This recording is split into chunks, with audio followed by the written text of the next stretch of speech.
Okay, and we're live. So, hello everyone. Hello everyone. Huge apologies for the delay. I think it was my fault. I set the original stream up at 2 a.m. this morning and obviously completely messed it up because I ended up with it asking me for encoders and all sorts instead of being on Hangouts. So, Alina, I've just had to sort of boom around while I reset it all up. So, apologies for the delay, but we are happy to be with you now. So, if you are new to the channel, my name's Nicki. I'm an author and editor, and I post videos here about writing, editing, reading, and all the things I love.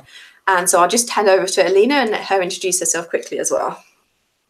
Hi everyone, my name is Alina Popescu. I'm an author. Oh, look, I also remember to say my full name because people have a problem pronouncing it. Yay, brownie points for me. I write, well, fiction, I think, because it's hard to mention all the genres, genre fiction for the most part. And yeah, that's it. Head over to my channel if you want to know more, because I'm way too scattered brain today to... Yeah, it could be a really interesting feed today because Alina's having a day of it. I only got 4.5 hours sleep last night, which is why I was up at 2 setting up the streaming correctly. So it could be quite an amusing one today. We might not be quite as on the ball as we are usually. Yeah, sure. By the way, if you've seen any of my streams that I do with Sarah Sharon Weber when it's 3 a.m. for me, you're getting that Alina today. Even if it's 3 p.m. for me right now. So yeah, good luck with that. At least I've got the excuse that I had hardly any sleep, and it is now 9:45 at night, so it's practically bedtime. So if I start to like nod off, like Alina will just have to give me a sort of computer kick or something. It's all good. So, it's all good. Without any further ado, we better think about introducing what we're going to be talking about today before we get into a complete fit of giggles. So today we are continuing our genre talk series, and we're going to be talking about contemporary and historical romance. So we're going to talk across the board, I assume, Alina, a bit of mainstream male-female and plus the LGBT stuff. So do you want to kick us off with just a few opening comments on your thoughts on the contemporary and historical romance, any tropes you like, any you dislike, just to give us a bit of an overview? I would like to start off by saying I didn't read romance for most of my life because growing up, I kind of tended to read what the boys read, and that wasn't romance. There were some really popular romance stories, what we'd call YA today, but I think it was considered literary fiction at that point. That people read, all by Romanian authors, and I found them terribly boring. Like the closest I came to having any romance in my books was when I was reading this SAS mystery spy whatever series. I do not remember the name of it. I know there was like a UK version of James Bond, but way more slutty. Right. Like, how he didn't have all the STDs in the world is beyond me at this point. And that was like the utmost romance I had in books. So I started to read romance later on, and I do read contemporary romance and historical romance, but I'm really particular about it. Especially when it comes to male-female pairings. Yes. If the definition of strong, independent woman equals loud-mouthed, sassy, insecure woman, then I'm not into it. Pretty much.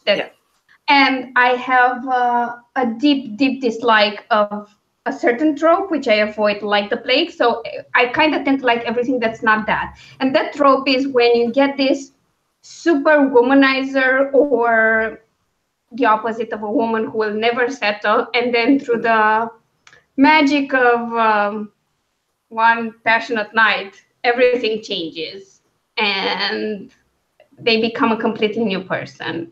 And all it takes is the magic penis. Literally.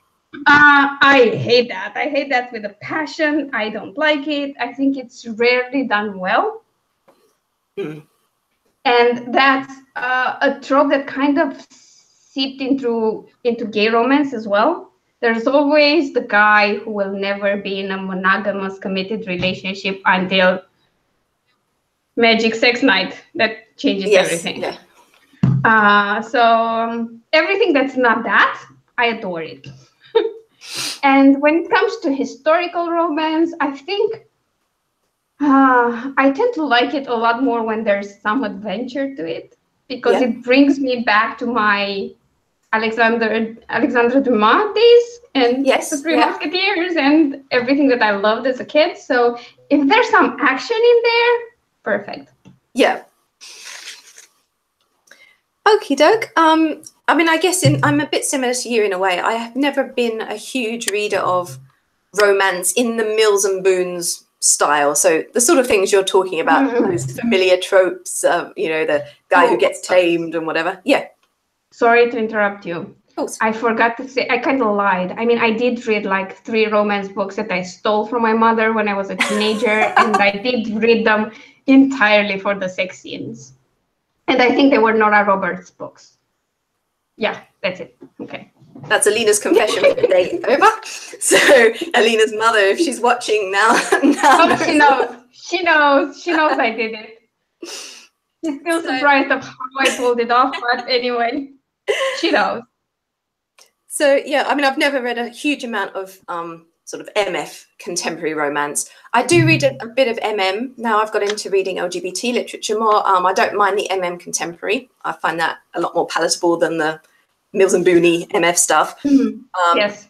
I do, I guess similar to you in terms of the tropes, I just think some of them get really overdone, the sort of bad boy billionaire kind of thing, or prince, or, you know, whatever his role is.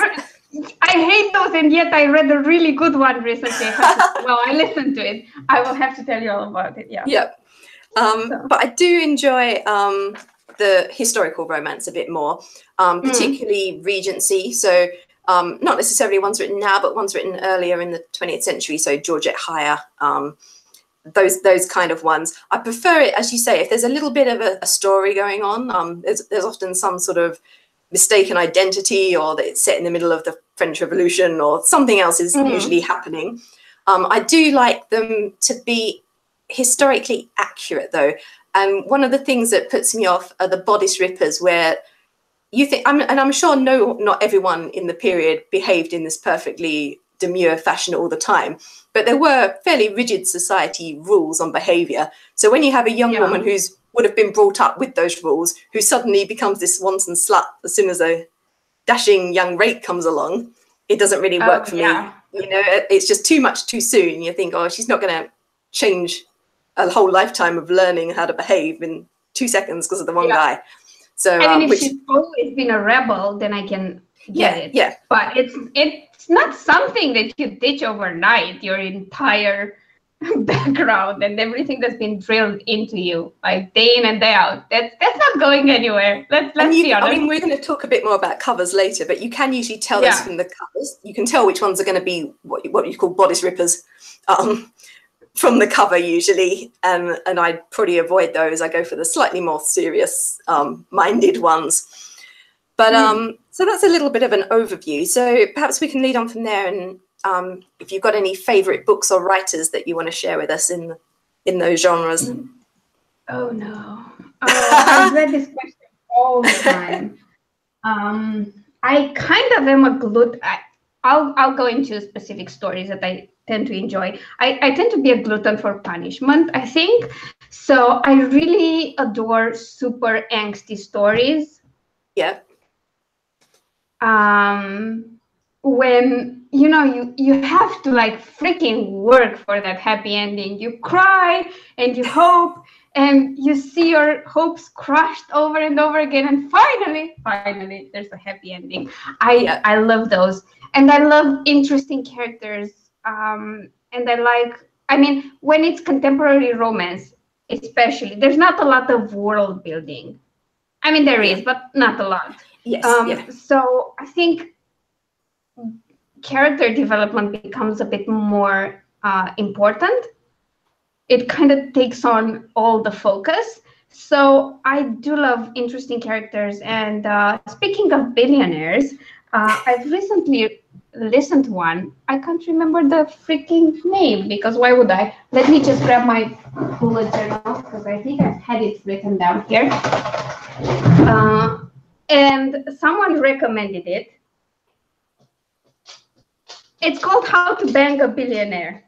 Okay. By Alexis Hall. And I saw the title and I was like, that's not something I'd enjoy. And then Mark from Rainbow Gold Reviews actually recommended it on Facebook. Yes. And he said, I went into this audiobook thinking it's just a 50 Shades knockoff or something. Yeah.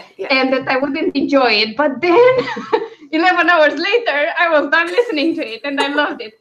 And I'm like, that's impossible, man. I'm just going to, oh no, he said, I first listened to the sample and then I bought the book and then 11 hours passed and I was like, oh my God, no, it's done. And I was like, that never happened. So I go to check the sample because I listened to a book narrated by the same narrator. So I thought at least I'd enjoy the voice. And I listened to the sample and then by now, use my one and only remaining credit and give me the book. And the next day it was done. I'd finished it. So, I mean, looking at the title, I didn't think I'd enjoy it as much as I did. So, that was pretty interesting. It was a really funny book. The POV character was extremely funny. It was set in the UK, and I think it had a lot of British humor that I enjoyed. Yeah. But, you know, even with this super overused tropes, if the characters are interesting and you spend the time to develop them, it can turn into something so appealing and so interesting that it just doesn't matter anymore that it's an overdone trope. And when it comes to historical fiction, I kind of tend to view it as you would. I wonder, I mean, you can take all the liberties you want. But if you're telling me that in the Dark Ages and during the Crusades, someone who's not just queer, but transgender all the way, is only met with approval. Like every time someone discovers who they are, it's always someone who's approving. Yes, for some reason or another.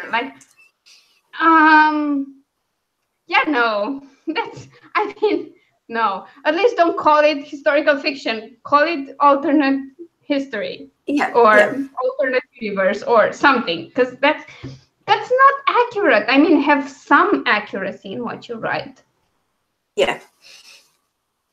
And I think it is harder in a way, in some ways, for LGBT fiction, because you want to be showing these characters, and obviously people were LGBT in those days, but because of the period, it was a lot more behind closed doors, and I think you just need that balance of showing them, but keeping that. Or you can pick the right period. I mean, go to ancient Rome, like J.P. Carroll does.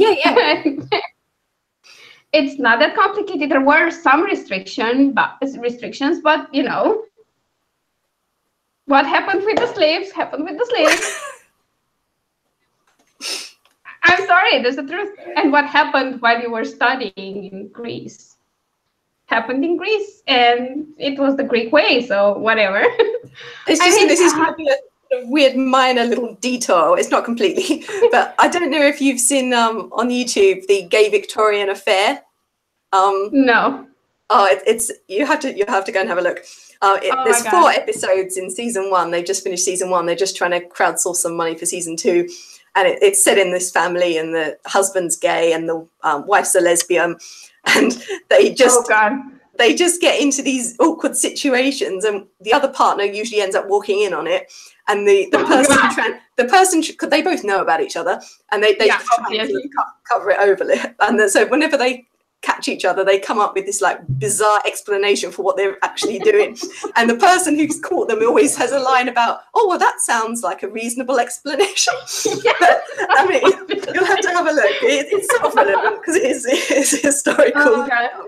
But for some reason, I was just thinking about that when we were just talking about historical settings. Yeah, I know. I think I'd love that. So yeah, have a look anyway. A Gay Victorian Affair, it's called. Yeah.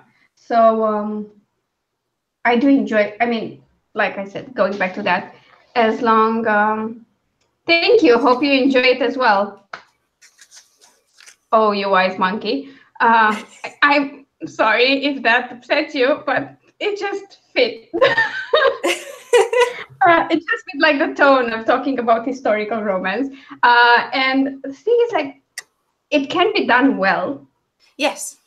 Or if you're doing it badly, like if you want to have all the body stripping, I think that's the way to go, the way you mentioned it, when it's all a comedic thing. Yeah, it's and just then over the top. It might work. Yeah. Yeah, then it might work. But otherwise, yeah, no, I can't see it. I mean, if you want to just write about things that never happened, don't write historical. It's easy. I mean, yeah. I know we don't give readers enough credit, but maybe we should when we write stuff. So yeah, it's fine. You can do that. And if you don't like the historical truth, there's always the option of alternate history. Yes. Or an alternate universe where you create your entire world. It's no longer historical. Maybe it has some historical elements, and you'll have a tough time finding categories for it. Yes, I should know. Yeah, I should know, because other than some sites that have alternate history, which is it is and isn't alternate universe, I had a rough time finding somewhere where Sky and Storm fits and the entire Warriors of this series, because it's not fantasy. There is no magic, no dragons, no nothing. It is medieval, but all medieval is kind of falls into history, and you need all the disclaimers in the world to say it is medieval, but it's not historical medieval. I just don't have any categories for it. I think that should be the new disclaimer on all publishing sites. I chose these categories because I just have no category for it. Fine. So yeah, I mean, you can always do that. But if you want to write a historical, just treat your readers like educated adults. Yeah. I mean, or if you don't want to think of them as educated adults, think of people with hands who know how to Google. That's pretty much it. I mean, because you can fact check, it's easy. And let's face it, when you read on a Kindle, it's even easier because you can just click on a word and then you get the dictionary definition, the Wikipedia page, and an option to search for more details. I mean, you know, that's the reality of it. We live in a world where fact checking is easy. It doesn't take a lot of time because everything is bite-sized. So perfect. But yeah, please have more adventure and sword fighting in your historical. Also, maybe do your research about sword fighting and fighting in general if you're writing romance and you have fighting scenes. That's advice I took myself, because apparently anime and movies are not the best source. Yes. I mean, they can be. I mean, it depends, but yeah. It's complicated to write fighting scenes that are accurate and interesting, and on top of that, be historically accurate. Why I don't write historical fiction? Probably. No, that's not true. The reason I don't write it is because I feel the need to be very accurate. So probably everybody will be dead by the end of the book, because there's just the time. I definitely write like medieval stuff, and let's face it, you could stub your toe into something and get an infection and die. That's the reality. So, yeah. Sorry for the tangent, everyone. I'm tired. Because usually Nicki is way better to just keeping me focused on the conversation. Okay, so we'll pull us. Your favorites now. I'll talk about my favorites. So, I mean, I guess I've already covered some of it in a way. I mean, I mentioned Georgette Heyer earlier. I do like her Regency romance. I like books like The Scarlet Pimpernel, which obviously combines, as Alina said, a bit more swashbuckling action with a bit of romance as well. I have to read that now. I do like the Sarah Waters lesbian Victorian fics. So the Tipping of the Velvet, Fingersmith, those sort of ones. And recently I read Call Me By Your Name by Andre Asserman and saw the film, which was a really nice, I'm going to call that contemporary, contemporary romance. And then, I mean, in MM, I do read a little bit more contemporary romance than I do MF, as I said earlier. So, I mean, I've read a lot of Alina's. I enjoy her Famous on the Internet series. So they're not ones that I tend to buy a lot, though. They're ones I tend to read if people have asked me to review, or if I get free ebooks. I don't spend a lot of money on what I call pure romance. So it's just, I will show you a few covers and that later, but Alina and I were both saying as we were getting ready for the stream, we don't have a huge number on our shelves in print because it is stuff we tend to read more online. And I don't know, I can hear this really annoying noise. I don't know if you can hear it, Alina. I'm sorry if you guys can hear it on the stream, but oh, it seems to have stopped again. I just like this sound. I'm not sure if it's my headphones. It was fine earlier, but I just started getting it in the last few minutes, and it's kind of making everyone, or the voices seem a bit low. So if I don't catch something you say, I'm sorry. But it's all good. It all sounds really nice on my end. But okay, it must be something my end. So hopefully it'll sort itself out in a minute. Can't hear us properly in the chat, just let us know and we'll try to do something about it. Yeah. So let's move on anyway. So we talked a bit about books and writers. So have a brief little foray into films, TV, and that in the genre. So do you have anything, Alina, you want to share that you like in that side of things? Yes. First of all, I need some help. So if anybody remembers this movie, please let me know. Right. I can find it. So one of the four, this is like a romantic movie that was historical, sort of, and it ends tragically. So clearly I want to find it. I think that was the first movie of that type that I saw. It was called The Nun. It was an Italian movie, and the basic story was this girl falls in love with a guy who's supposed to marry her older sister,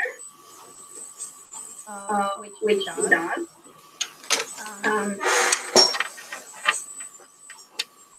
Did you just unplug your headphones? I did, just to see if that solved it, but it didn't. Yeah, no, there was an echo for a bit. Carry on, I can hear you. Yeah, okay, cool. It ends badly. He still marries the sister. She's taken to a convent, and she gets the room of the former crazy person. Right. And it's kind of implied she'll go crazy herself. I don't know why I want to find this movie. That's all I've got on it. I was really young and I liked it, and I want to see it again because, again, gluten for punishment. But I did see a lot of historical romances in movie format, but because it wasn't, I mean, it was just something you saw on the TV. You didn't have all the information about the movies and all the TV programs and whatever that you have now. I just remember seeing them, and then I have no idea when that was, what the name of the movie was, which is kind of annoying because some of them were interesting. And there was a lot of intrigue and mystery and, you know, somebody trying to murder the innocent girl or abduct her or marry her off. Sounds quite gothic in a way, gothic romancy. A bit, yeah. But, you know, because it was something that happened when I was way younger, I have very fuzzy memories. And then when I grew up, I decided romantic comedies were kind of entertaining, and those kind of are contemporary. And I do still enjoy them. I know I loved Love Actually a lot. Yeah, I like that one. I'm not a big rom-com watcher, but I like that one. I think my favorite character ever from a romantic comedy was the crazy old rocker guy. Oh, Bill Nye's character. Yeah, that was like the best character ever. I completely adored him. He made the entire movie. I'm sorry. But yeah, I get into these moods when I want to watch rom-coms, and I did recently watch a lot of gay romances because Netflix had some. Yeah. Some YA, some adult, and I've seen. I don't know if you've seen it. It's a Netflix original. It's called The Kissing Booth. Oh, I've seen it, but I haven't watched it. Yeah. I actually adore that. I've seen it twice, and I was like, I can't believe I'm watching a teenage level movie twice. That's why. But it was good. It was fun. It was interesting. I liked the characters. Again, nice character development. And the girl played soccer. I think that's a trend, because I remember watching this entire telenovela when I was young, just because the main character was really good at dancing, and during the day she liked to play football, and she could hold her own. I remember one of her first encounters with the love interest, she kicked him in the balls. It's all good. So yeah, if there's a heroine that plays soccer, I'd probably enjoy it. Yep. Yeah, so that's what I watched. And I don't know. I don't think I've intentionally watched a rom-com in a cinema for years though. It's been Netflix or on TV or stuff like that. Yeah. Yeah, I mean, I'm pretty similar to you. I'm not a big rom-com watcher. There's ones I like. So I like some of the classics like The Dirty Dancing, Pretty Woman. Love Actually, I enjoy. One that I really love that I do watch again and again, it's a bit of a guilty pleasure, is The Holiday. I don't know if you've seen that one. Oh, I've seen it. I like that one. I do like Jude Law, so that helps. But I was sure that was the reason why. I actually like French rom-coms more. They're usually. I don't think I've seen many. I mean, I quite like all the Audrey Tautou did a lot in her early career, like Amélie, and then she went on and did a few more. They tend to be. I find the American ones a little bit obvious sometimes, whereas the French ones, yes, they do follow tropes, but they tend to be a lot wittier. There's usually a little bit more comedy. There's usually something going on outside the normal, you know.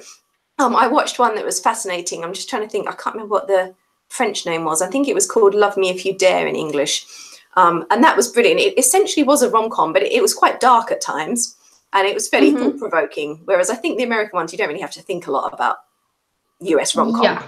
I like that the French ones do usually pose a few philosophical questions along the way. And then, of course, you go into the more hardcore French rom-coms, where it's not so much a rom-com as a sort of drama with a lot of sex and stuff and a lot of darker themes going on. Yeah. Yeah, that sounds about right. Yeah, I do like those. Also the Danish do quite good romantic drama, but with an emphasis on the drama over the romance sometimes. I guess in historical, I mean, like you, it's not something I'd buy a lot on DVD or go to the cinema to watch. It's something if I was at home and saw one on the TV, I might stick it on while I was doing some sewing or that sort of thing.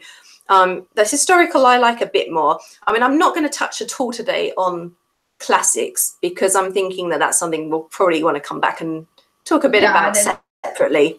So I won't sort of touch on classics. Yeah, well, we'll probably end up having a session, I'm sure, on those at some point. We'll talk about them separately.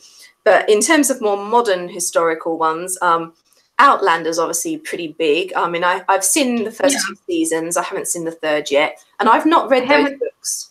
My friend Sarah loves them. First season. I haven't finished the first season, and the best compliment I ever got was from a friend of mine who loved the series, the first season anyway, and she bought the books, and she found them to be like, meh. And she said, like, you know what, you sent me a rough draft, and I'm a mother of a newly born child, and I stayed up all night to read your draft.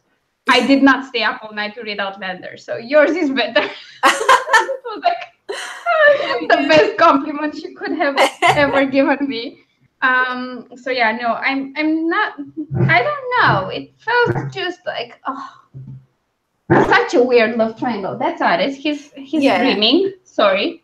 I mean, I haven't read the books. My friend Sarah has. She loves them, and I mean, I'm not that fussed by him. I mean, I know a lot of women think he's wonderful, but he doesn't particularly do anything for me. The guy playing Jamie. I actually thought Tobias Menzies was the best thing in the show. Who's playing the baddie, Randall, is it? Blackjack. Okay. I think he's the best actor in the piece, and he really made the first season for me. And the bits when he came back in the second series were the bits I liked best. When there was episodes without him in, I was a bit like, yeah. And I really hate the voice. I'm having a complaint about Outlander now. We're going a bit off topic, but I really hate the voiceover. I can't stand it. It's like, I was doing that. It's like, we know, we can see you, woman. We're watching you. You don't need to tell us. I think the only stuff. It's like, stop talking. The only more annoying voiceover is the one in Twilight. I'm pretty sure that. Oh God! Every time she starts, I'm just like, oh, shut up. We know all this because we've been watching you do all this stuff, so we don't need to hear you tell us about it. You know, and you shouldn't need to tell us what emotion you're feeling. We should be able to get that from the script if it's a decent script, you know. So it's kind of like, if I get an opportunity to watch season 3 on Netflix or something, I might, but I'm not rushing out to buy it or anything. But 2 I will mention, films that I like, and they're both a little bit comedic. It's historical romance with a bit of comedy thrown in. The first one's called The Abduction Club. I don't know if you've seen that one. I don't think so. It's said the idea being that the younger sons of the Irish nobles aren't going to inherit, so they have to marry well. So the idea is that they woo a suitable woman and then abduct her one night and get married in an elopement kind of thing. Oh, nice. And so, but one of them gets a bit ahead of himself and assumes the girl's going to say yes, but he doesn't do all the groundwork with her, and he just abducts her, and she really doesn't want anything to do with him at first. And her sister ends up going along for the ride as well. And so there's a sort of 2 pairings that happen in the show. I won't say anymore because I won't spoil it in case anyone hasn't seen it. But oh God, I just want to see that now. It's really enjoyable. It's one of it's another of those guilty pleasure sort of ones in a way. But it's good fun, and I watch it again now and again. I've got it on DVD, and just when I'm down, it's quite a good sort of like booster film. And the other one that I also find quite a good lift up film is Plunkett and McLean, which is they were famous highway robbers, and it's a sort of comedic take on that. And I've included that here because there is a love story in the film as well. Yeah. And there's a lot of Robert Carlyle's in that. And there's a lot of who is it? What's the name? Johnny Lee Miller, is it? I think. Yes, I think that's the right name. Is the other guy, and that's another great one. So you get a bit of swashbuckling highway robbery, a bit of romance and escaping from the gallows and that sort of thing. So that's really great fun as well. Yeah, I know. So perhaps we'll move on now and talk about some of our own works. So do you want to kick us off, Alina? So contemporary was like the last genre I tried. I started with paranormal and sci-fi and things like that, vampires and werewolves. But then when I moved into contemporary, I did it in an all-out kind of way. My first contemporary romance was Brotherly, which is slightly taboo because the main characters are adopted brothers. They're not related, by the way. It's not incest.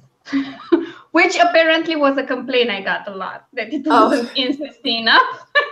But I just want to say... If it had been more incesty, then you would have got complaints that there was incest in it. So, yeah, exactly. Either way. But the reason I wrote it was because there was something on the news about a couple who discovered they were related.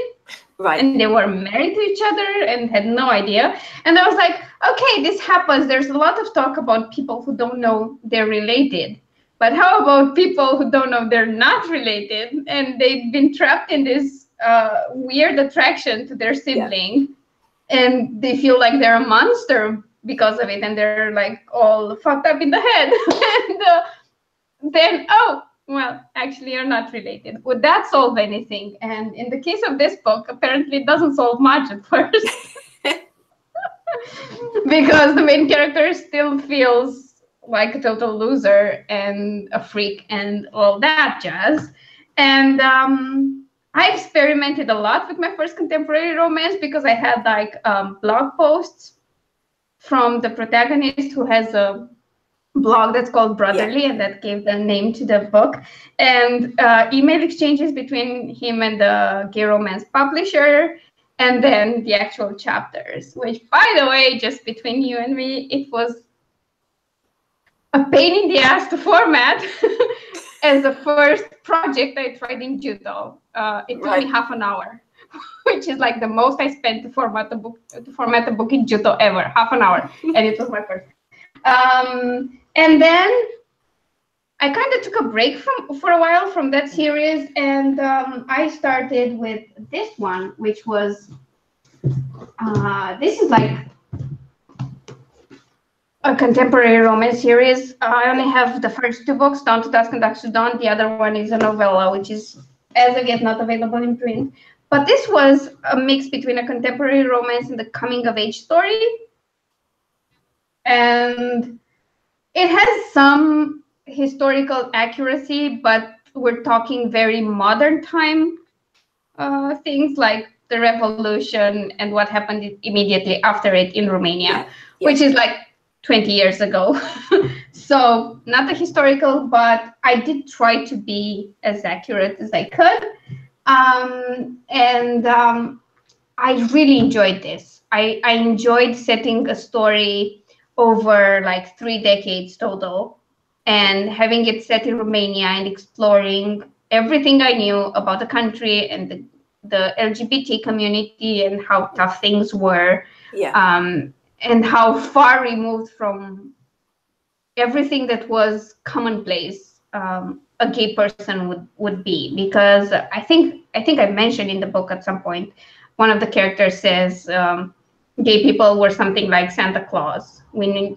Nobody had ever seen Santa Claus, and nobody had ever seen a gay person ever, which was kind of true, because everybody was firmly in the closet. Because although they started decriminalizing homosexuality pretty fast after the revolution, it only took them like 5 or 6 years, which in Romania terms is pretty fast. They still left an article in the Penal Code, I think, that was only repealed in 2001.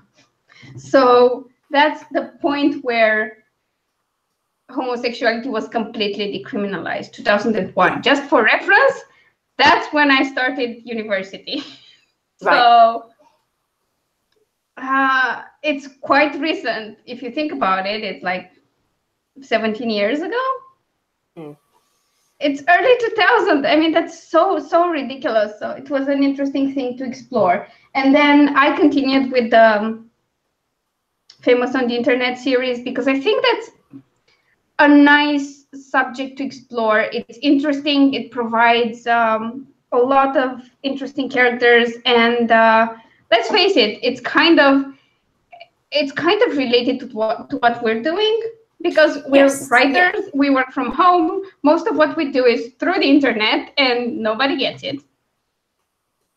They still think we probably work like half an hour a day. Yes. That's about it. And but I don't think I will start any other contemporary series anytime soon. Or maybe, I don't know.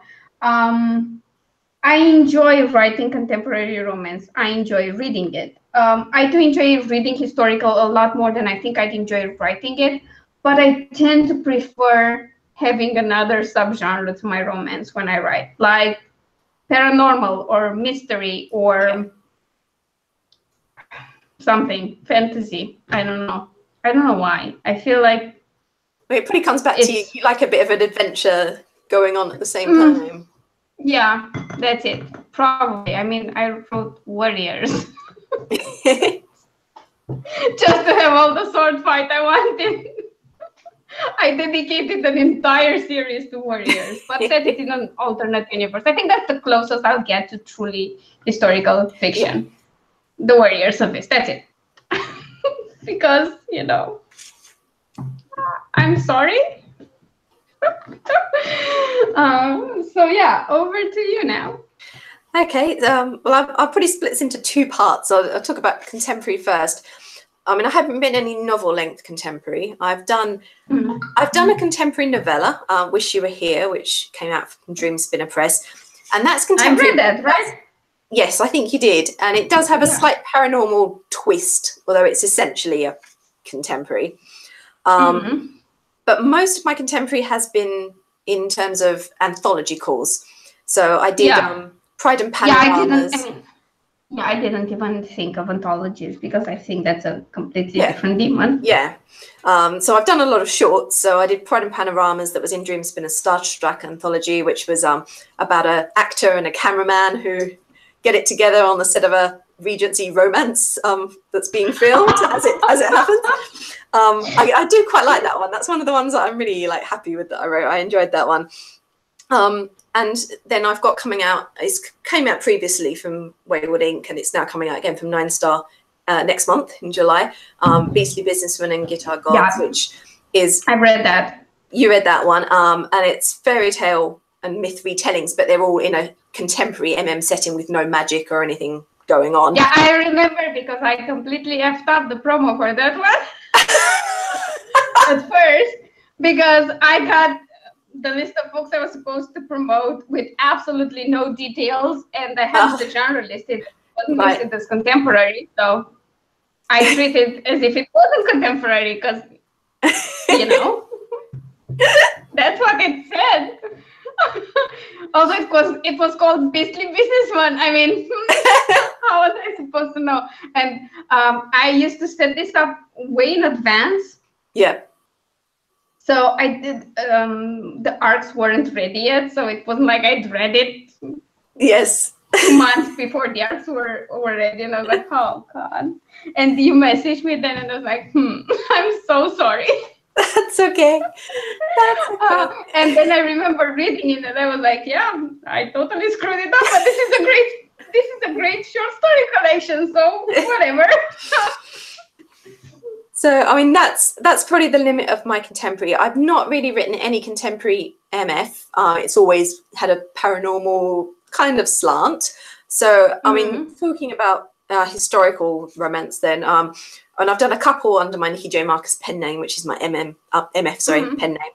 So, Brougham Hall it's paranormal, but it's also historical romance.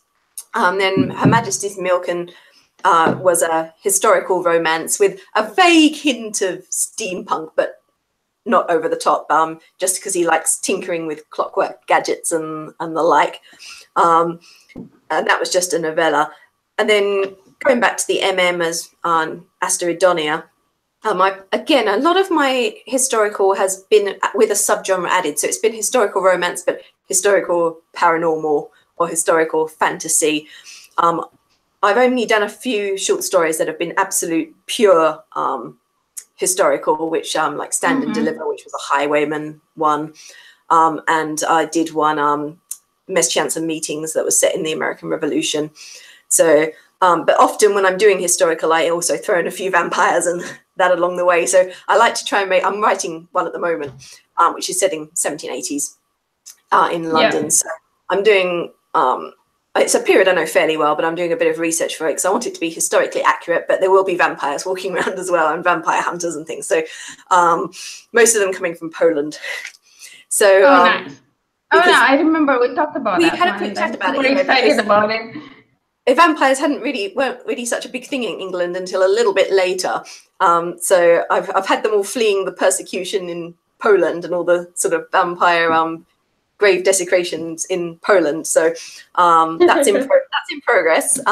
So yeah, that's pretty it on mine. So that brings us on to our sort of last topic as we round off our chat, which is talking about current trends and covers and things like that. So do you have any thoughts you want to share on that side of things, Alina? Yeah, I would like to start with a cautionary tale. Yeah. follow the trends when it comes to covers. And I would like to present this lovely series, which had very different covers at first. Yes, I remember. It was quite a sort of like a silhouette with sunsets and things, wasn't it? Yeah. Yeah, and this little clock here, it was actually on the sky. Yes. I still have the Dawn to Dusk cover on my monitor here because I adore it. It was a great cover. It worked as a contemporary, but not as a contemporary gay romance. Yeah. Because the covers really didn't sell. And at first I told myself, oh, maybe it's just my story.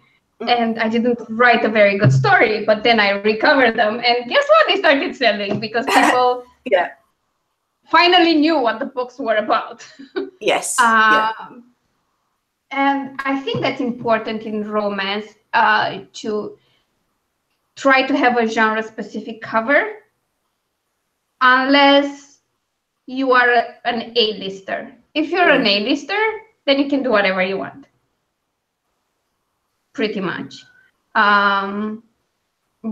But otherwise, and I think that's true for historical as well, you have to show people it's a historical romance. They have to see that in the cover, because unfortunately, that's the first thing people see when they search for things, or when books are recommended to them. They will first see the cover, and if they can't figure out what the book is about from the cover, they'll probably just click off because they're looking for something specific.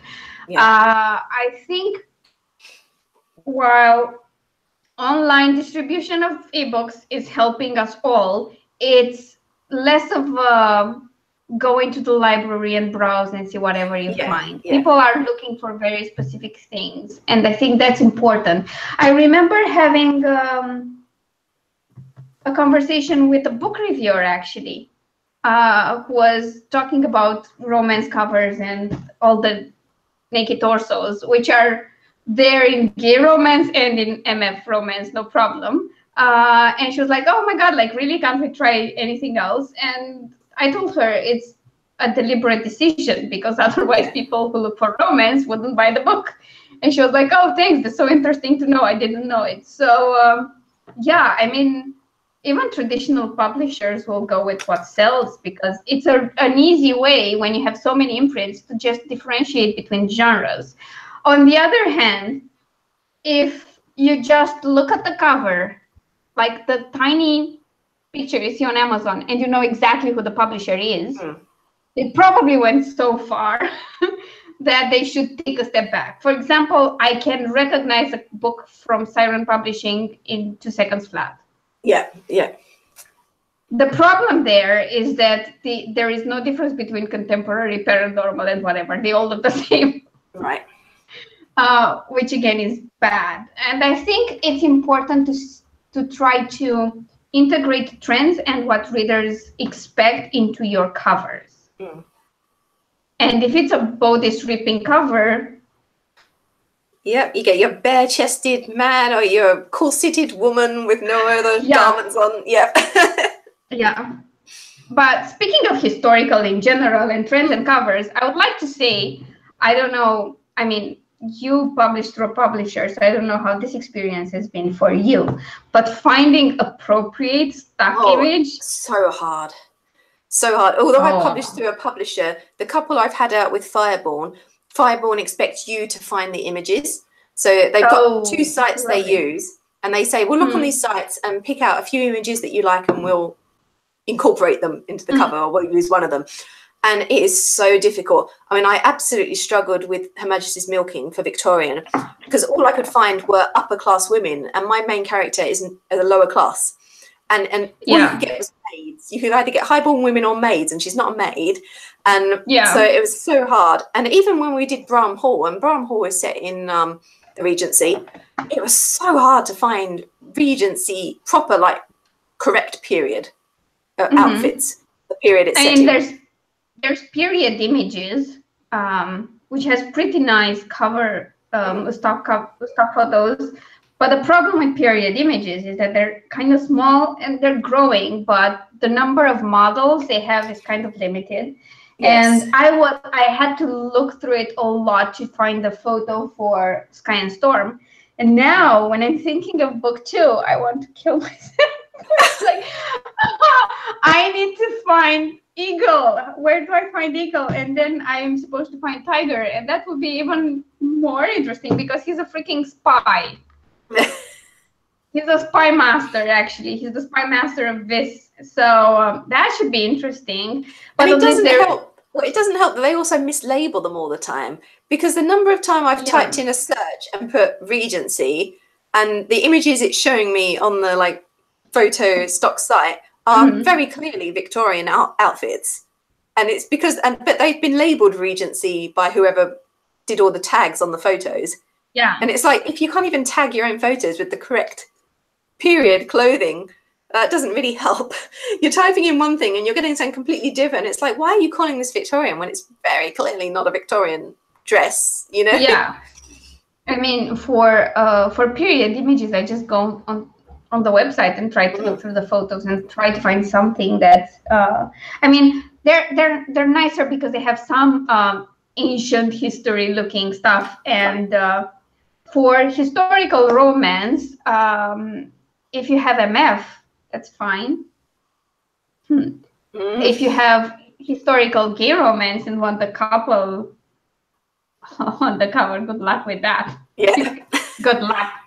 There's one set of photos with 2 men, which I know is highly overused.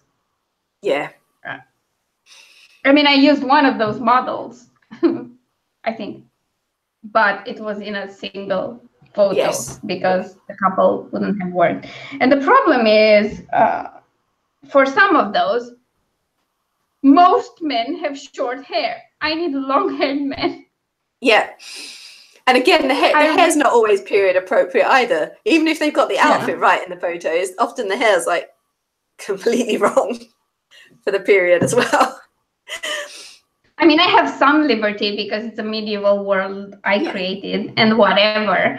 But if you wanted it to be historically accurate, you probably would have a very tough time of it. Of course, thank God period images exist, because otherwise you'd be stuck with all the other stock sites, which are even worse. I mean, of course, the more money you have to invest in covers, the easier it gets, because then you can rent the costumes and do your own photo shoot, and that's fine. But let's face it, that's not the reality for most authors. So sometimes the body stripping covers are because those are the only images available, which really sucks, but that's the reality. I mean, I've got a copy of Tipping the Velvet here. So this is the one that was the tie-in with the TV series, and they did the miniseries. So as you can see, that's fair, not over the top provocative, but a little bit. We got a bit of sexy corset action going on there for that one. A very good series. I quite liked the adaptation actually of that one. So if you haven't seen it, it's worth seeing. But then completely other end of the scale, got Longing by J.D. Landis, which is about Robert Schumann and Clara, their romance. And so that's a slightly more serious historical, if you like. So the focus is much more on sort of just is that a painting? It probably is. Yes, it is. It's tiny, tiny, tiny, but it's a painting. A completely different approach. And I've got one more, and this one actually reminds me of a film I forgot to mention, because it's the tie-in, and it's one of those occasions where the film was actually way better than the book. I read the book second, and it's Austenland by Shannon Hale. This is brilliant because this is a film, Alina, I don't know if you've seen it, but it straddles contemporary romance and historical romance in one film. Oh, nice. How awesome. So our heroine here, Jane, she has long wanted to find her Mr. Darcy, and she's giving up hope. So she decides to spend all her hard-earned savings to go to a Jane Austen experience. And you go and live in a house and you wear the period costumes and you act like a Jane Austen heroine for the period of your stay. So along the way, you get a few period laughs. She eventually has a bit of a love triangle going on with the gardener and one of the actors who's there to play the Mr. Darcy type role. So I'm trying not to give away too much of the story while I tell you the story. But of course, she ends up, she used all her savings, but she's only on like the bottom level package deal. So she's in the horrible garret room. And so everything seems to go wrong. It's not the experience she expected, but she does find true love at the end of it. So that's awesome. But that is another film that I do like to rewatch now and again. And I love the film way more than the book in this case. But that's great. I remember there was an episode in Midsummer Murders with a similar house where they stepped into a different period, and the couple who was organizing this had a daughter, and the daughter had a deal with someone who used a drone to deliver sweets and other things that she could sell to insane prices to those who were paying for the experience. So I thought that would be totally me. Like, I mean, I'd like to be immersed in everything, but if you take my coffee away with like my almond milk and things I prefer now, like my sugar replacement, I'm going to freak out. They had a little period. I'm going to pay for contraband. They had a little period back at, this was back while I was still living in England, so we're talking about 15 to 20 years ago, when they were doing loads of shows like the Victorian House and things, the Regency House Party. The Regency House Party was the best one. But the idea was that you took a group of people and threw them back and made them live in the period. And they did several. There was an Edwardian, a Victorian, the Regency House Party one. And it was a bit of a reality show, really, which I don't usually like. But I did watch one or two. The only one I really enjoyed was the Regency one. And that one was the idea was, can you find romance in the Jane Austen style setting? But the thing about those experiences, it doesn't work. They're saying, oh, well, you're living like they lived, but you're living like they lived with the knowledge of all the stuff that you don't have. You can never actually go back and say we're having an authentic experience, because you can never forget that mobile phones exist and you don't have your mobile phone with you, and the toilets are no longer chamber pots. You know, it's never going to be 100% authentic, because you can't turn off the modern mindset completely and just forget everything that you know. So I think, carry on. Yeah, I was thinking that I think someone from Romania would not go for that, because we still remember what it's like to just go to the toilet in the garden where there's a nice little shack in the countryside. Like that's still happening in certain regions. So we would not be interested in giving up our modern lifestyle. I can tell you that. Unless you do it to play war in an airsoft event, and then you don't care that you're in the woods for 3 days as a grown woman. But we won't talk about that. Again, no wonder I didn't read romances and want more adventure in my books, because I have issues. If it wasn't clear, I have issues. So yeah. Plus, the other thing that makes it not that authentic is that if something actually happens on set, it's not like they're going to let you die.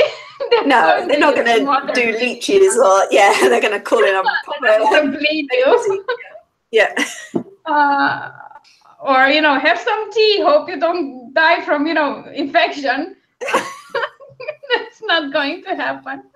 Or, oh, you need antibiotics. Well, you'd better start growing that mold then. But if anyone wants to watch Regency House Party, I think it is on YouTube. It's around on YouTube, I'm pretty sure. And it got quite kinky. There was some like meeting up in the rooms that should not have been going on that went on in that show. So, wow. I tried. Oh God.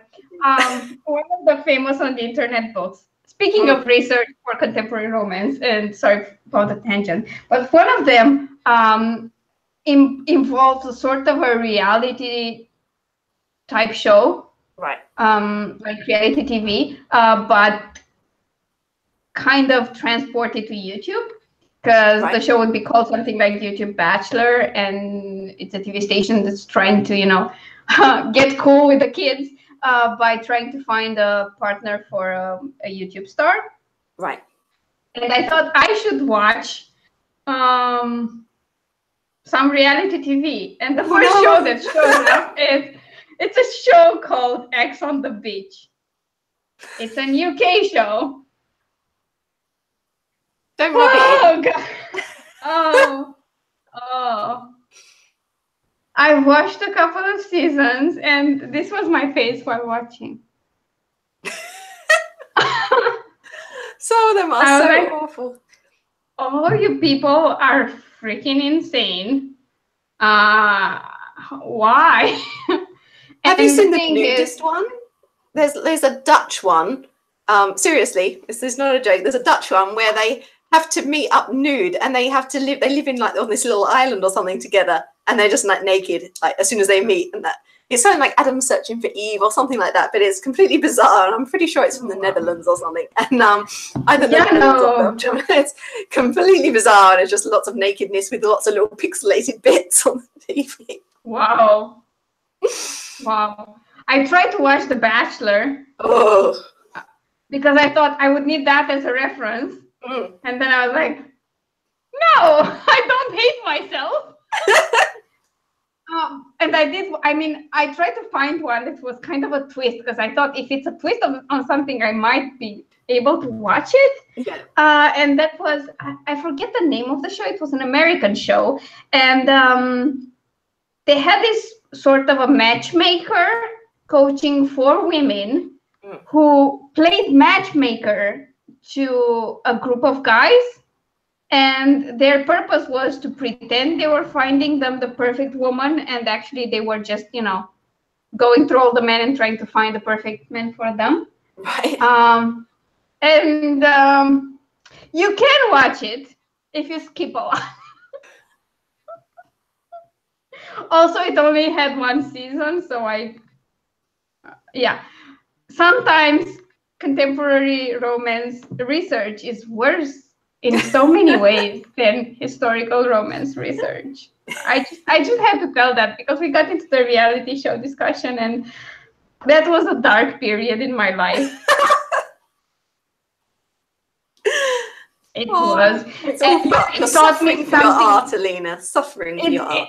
It taught me something important. If you really want to see something you don't enjoy, skipping through it works great. That's how I watched Queer Eye on Netflix, which is a show about 4 queer guys, 4 gay guys actually, because they're gay. They're not any other type of queer. And they do makeovers on mostly straight guys. Right.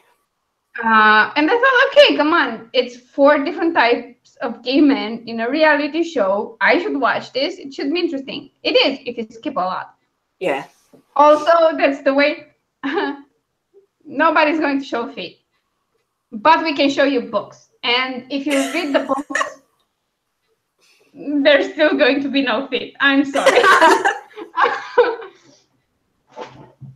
But, we can stick around and watch the end of this show, because it's really interesting. I mean, books are good for you. If you read enough books, you'll stop going on random streams and ask people to show you their feet. Also, see, you're famous. You have trolls on your channel, legit trolls. That's perfect. Congratulations. I've made it. Okay. And because we talked about this last time, remember when we talked about Shadow Hunters, the TV series? You can watch it all in one day. Yes. 2 seasons. If you skip through it, and the way I skipped through it was like, go to all the Magnus. Yeah. I've seen all of those. For everything else, because I mean, the gay couple is the cutest couple. They're both so adorable. I'm sorry. And that's how you watch Shadowhunters. And it's not boring, because you condense like dozens of hours into a couple, which is great. So yeah. This is not how you do research, kids. You dedicate yourself to your research, unless it's reality TV. Then you can skip it. It's fine. It's fun. So okay, I shall valiantly pull us back on topic. Yep. So yeah, I mean, I guess just to as a final few thoughts on trends. I mean, with the contemporary, there always seems to be a lot of the bad boy kind of stuff going on, both in MF and in always going MM. The sort of hero type, I see a lot of, you know, army guys or, you know, paramedics. They're in some sort of like heroic role. And I see a few of like the arranged marriage kind of stuff as well. Although that's a bit more moving then into historical. You obviously see that a lot in historical, the arranged marriage where they actually discover they do love each other after all by the end of the book.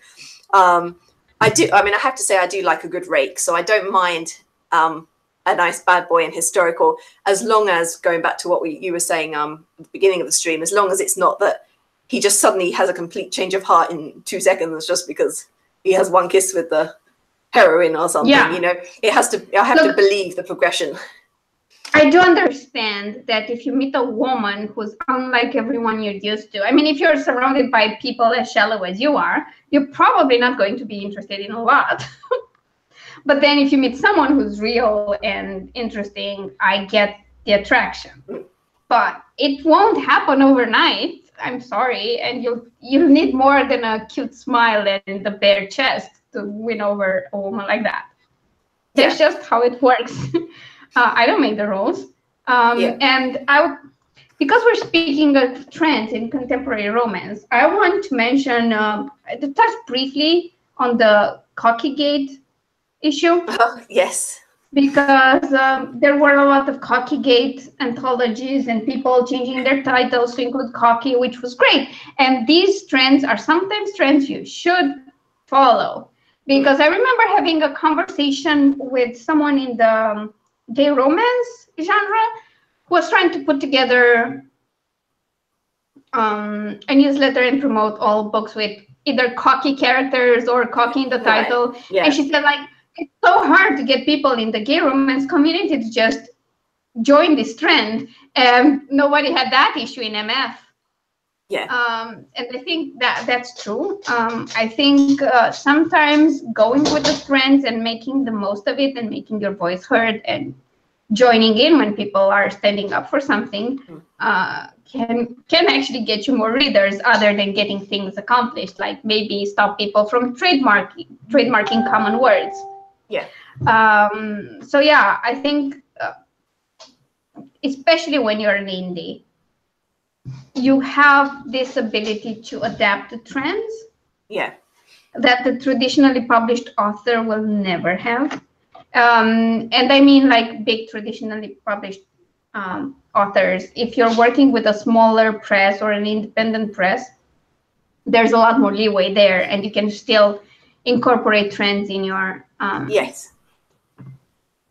in your strategy, as long as, you know, when the trend is over, if the book is still enjoyable, then you did it right. Because I mean, you can have billionaire in the title, but when the billionaire trend is gone, is the story still enjoyable? Will it still sell? Yes, great, then you did it well. So that's the small caveat with trends that I wanted to touch upon. So I think that brings us pretty much to the end. I mean, is there anything you want to say as we go, Alina? Have you got any books coming out you want to share in the immediate future? I have nothing coming out in the immediate future, but I am transitioning to wide distribution. Which is a slow process and a time-consuming one, but I am getting there. So I think Dawn to Dusk is the next one. Actually, the entire Lover's Journey series, which is my contemporary series, is going to go wide starting the end of this month. And then in July, all my Famous on the Internet series are going wide. Which means there will probably be some promotions, some price promotions at the end of the month before I leave Kindle Unlimited. There will be some countdown deals, so maybe look out for that. And then my next releases will all not be contemporary. Or, well, not historical either, because Warriors of This Book 2 will probably be out sometime in August. So yeah, no, that's it for now. what about you? What's next on your release schedule? I've got a little short story coming out later this month, but that's fantasy. And then a fantasy novel in August, but for contemporary side of things, just Beastly Businessman, which is the 23rd of July. So we're doing cover design. We're a bulk of the way through the edits, just doing the last few bits of rounds on that. And we're just working on cover design now. So keep an eye out on all my social media in the next 2 weeks or so, because I probably have a cover to share with you by then, once I hear back from Natasha. So that'll be good. Now, before we go, Alina and I were having a chat earlier about our next month. So we will be back on Alina's channel next month. And we're going to be looking at sci-fi speculative fiction for next month's time. So do make sure you join us for that one. And hopefully we won't, or it's my fault, it's not Alina's fault. When I say we won't mess up, that was me. I have no idea what happened. That's just bizarro what happened with setting up the thing, but hopefully we'll be nice and on time next time without extra links and stuff going around. So yeah, we'll do better, I'm sure. Or if not, I'm sorry. Technology can sometimes be complicated, no matter how often you use it. Sometimes things go wrong, especially at 2 a.m. It happens. It happens. What are you doing, dog? It seems to be chewing out. It seems to be chewing out something out of his fur. Hey, stop! Oh God, I love my dog. He's lovely. Yeah. We will end there for today anyway, I think. It's been great to have you all with us. Thanks for popping in, and thanks to the people who commented and said hi, including Feet Guy. Hi, Feet Guy. Yeah. Feet Guy. we haven't had any almost marriage proposals this time like we got last time. So yeah, true. I mean, have to up the game a bit still, but it's been great fun anyway. So it's bye from me for now anyway. Bye. We'll see you soon. Yeah, and we'll have a date for you for the next broadcast in the not too distant future. So bye for now, everyone. Bye.